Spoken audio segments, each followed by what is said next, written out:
হয় আচলতে অতি লজ্জাজনক কথা। অসম চৰকাৰৰ আচলতে অতি লজ্জাজনক কথা এইটো।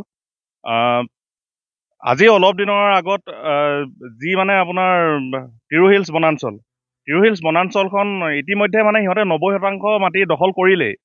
সেই মাটি দখল কৰাৰ পাছতো যে অসমৰ মাটিত সিহঁতে ভৰি দিছেহি, এয়া অসম চৰকাৰৰ কাৰণে অতি লজ্জাজনক কথা।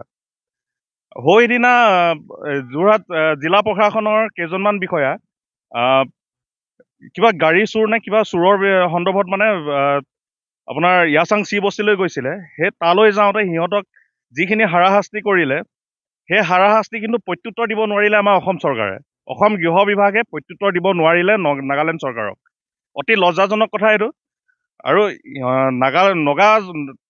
নগা বাসিন্দা নগাসকলে যে আহি পিনি আপোনাৰ অসমৰ মাটিত যে বেদখল কৰিবলৈ আহিছে, সেই বিষয় লৈ কিন্তু অতি চিন্তনীয় হৈছে।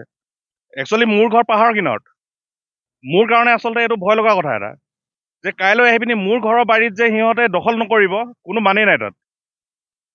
যোৰহাট জিলা প্ৰশাসনক এটাই সকীয়াই থওঁ যে সদৌ টাই আহোম ছাত্ৰ সন্থা চেলেংহাট আঞ্চলিক সমিতিয়ে কিন্তু হাত সাৱটি বহি নাথাকে।